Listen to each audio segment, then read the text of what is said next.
বিসমিল্লাহির রহমানির রহিম। হে সমস্ত জগতবাসী, আজ ছোট একটি আলোচনা নিয়ে আপনাদের সামনে হাজির হলাম। আর সেই ছোট আলোচনাটি বুঝতে গেলে বড়, কিন্তু দৈর্ঘ্যভাবে ছোট।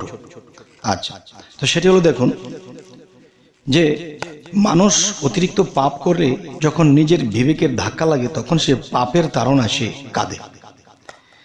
আবার কেউ আছে জীবনে কোনো অভাব নেই, অনটন নেই, কোনো কিছু চাওয়া নেই, পাওয়া নেই, সেও আল্লাহর জন্য কাঁদে।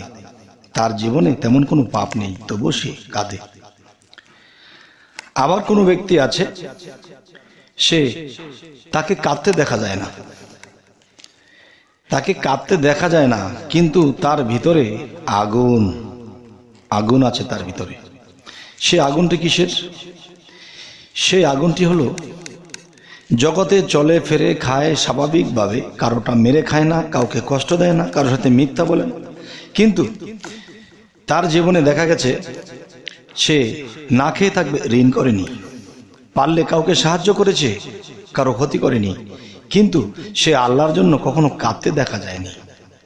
তবে কি, সে যদি কোথাও বসে থাকে তো এদিক সেদিক তাকায়, আর ভিতরে তার শরীরের মধ্যে কাঁপুনি ঝাঁকুনি একটি বিষয় দেখা যায়, কিন্তু তাকে চোখের জলে কখনো কাঁদতে দেখা যায়নি। যদিও কেঁদেছে, কিন্তু কেউ এটি প্রকাশ করে দেখেনি। তাহলে এই তিনটা স্তরের লোকের মধ্যে কোন স্তরের লোকটা খুবই ঊর্ধ্বে, এটি কিন্তু আপনারা বলবেন। দেখেন, একটি হলো মানুষের পৃথিবীতে চলাকালীন দুঃখ কষ্ট যন্ত্রণা বা অনেক পাপে তাপে মানুষ যখন বিবেক যখন জাগ্রত হয় ভিতরে, তখন সে কাঁদতে থাকে। আরেকজনের জীবনে কোনো কিছু চাওয়া নেই, পাওয়া নেই, সে মানুষের ক্ষতি করে না এবং যতটুকু পারে উপকার করার চেষ্টা করে, কিন্তু সে আল্লাহর কাছে কোনো কিছু চাওয়া পাওয়া নেই, তবু সে কেন কাঁদে? আরেকজনের কথা যে কি বললাম, তাকে কখনো কাঁদতে দেখা যায় না, কিন্তু স্বাভাবিক থাকে, কিন্তু এদিক সেদিক তাকায়, কোনো জায়গায় নীরব পেলে সে বসে যায়। আসলে এই তিনটা স্তরের লোকের মধ্যে আপনি আমি কোনটাকে কোন স্তরে নিয়ে যাব?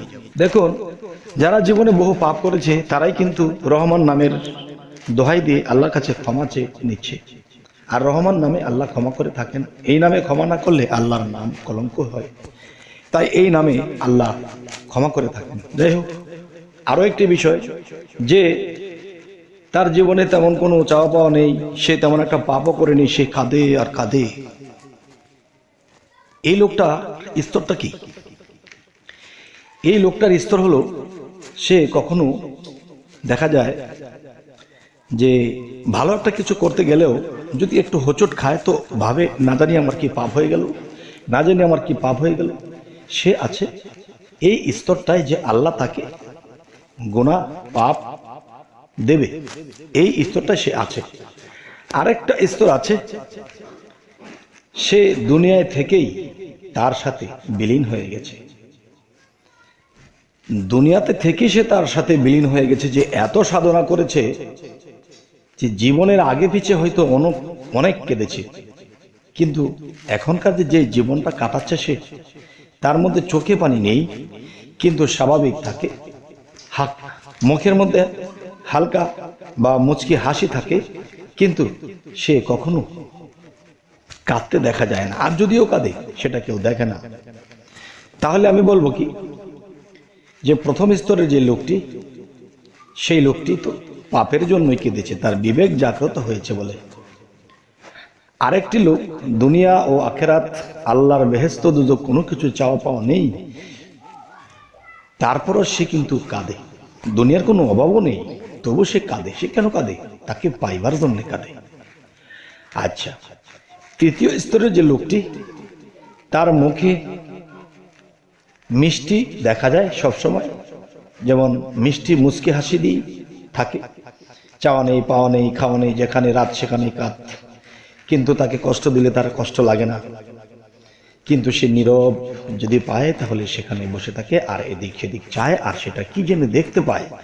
আর এমন কিছু দেখতে পায়, কোনো এক ব্যক্তি তার পায়ে পড়ে আছে। বাবা, আপনি কি দেখতে পান? আপনি এদিক সেদিক তাকান, আপনি কারোটা খান না, আপনি কারো কাছে যান না, আপনি নীরব পেলে বসে থাকেন আর বসে এদিক সেদিক তাকাতে থাকেন, কারোর সাথে কথাও বলেন না, কাঁদতেও দেখি না, হাসতেও দেখি না, এটা কি? তখন ভক্তিতে যখন সেই ব্যক্তিটি খুব প্রসন্ন হলো তিনি তার ভক্তিতে, তখন তিনি বলল যে এসো এসো, আমি যে বসে আছি আমার সামনে দিয়ে, আমার হাতের নিচে দিয়ে তুমি তাকাও। তখন তাকিয়ে দেখতেছে হাজার হাজার ফেরেশতাদের, তাকিয়ে দেখতেছে বাম পাশে হাজার হাজার ফেরেশতা দেবতা, এবং ডান পাশে চেয়ে দেখে মক্কা মদিনা রাসূলের রওজা, বা রাসূল যে ছিলেন তিনি কোন রূপে কেমন ছিলেন দেখতে, তিনি কি দেখা যাচ্ছে। এবং তিনি উপর দিকে যখন তাকালেন তখন দেখতে পাচ্ছেন যে পৃথিবীর মানুষ যাকে নিরাকার বলে জানে তিনি আকারধারী হয়ে সেই উপরে তাকে দেখা যাচ্ছে। তখন এই দৃশ্য দেখে কি হলো, সেই ব্যক্তিটি আত্মহারা হয়ে গেল আর বলল, খবরদার এই কথা কাউকে বলবি না, যদি বলিস তাহলে তুই অনেক কিছুই হারাবি, কিন্তু যদি না বলিস আল্লাহর কর্ম করিস তাহলে তুই অনেক কিছুই পেয়ে যাবি, আর ধৈর্য ধরতে পারলে সে তুই অনেক বড় হয়ে যেতে পারবি। তবে হে সমস্ত জগতবাসী, আজকের এই আলোচনাটি কি বোঝাতে চাইলাম ইনশাল্লাহ বুঝেছেন। আর ইনশাল্লাহ আমাদের এই জিনিসগুলো বুঝে চলতে হবে, এবং মুর্শিদের, এবং যেহেতু মুর্শিদের কথা কোরআনেও এসেছে সূরা কাহফের 17 নম্বর আয়াতে, নিশ্চয়ই আমাদের মুর্শিদ ধরতে হবে। তো মুর্শিদ ধরার পরে শুধু চলবে না, যে মুর্শিদ কামেল হতে হবে, নিজকে চিনিয়ে দিতে হবে এবং সাধনা দিতে হবে, যে সাধনা যে কর্ম আমল করলে আপনি আমি আল্লাহ পর্যন্ত পৌঁছে যাব। তবে হে সমস্ত জগতবাসী, জানি না আজকের এই আলোচনা আপনাদের কাছে কেমন লাগলো, তো অবশ্যই আমাদের এই চ্যানেলটিকে সাবস্ক্রাইব করে রাখবেন, যদি ফেসবুক হয় ফলো দিয়ে রাখবেন, যাতে করে পরে ভালো ভিডিও এনে দিতে পারি। তো সকলে ভালো থাকবেন, আল্লাহ হাফিজ।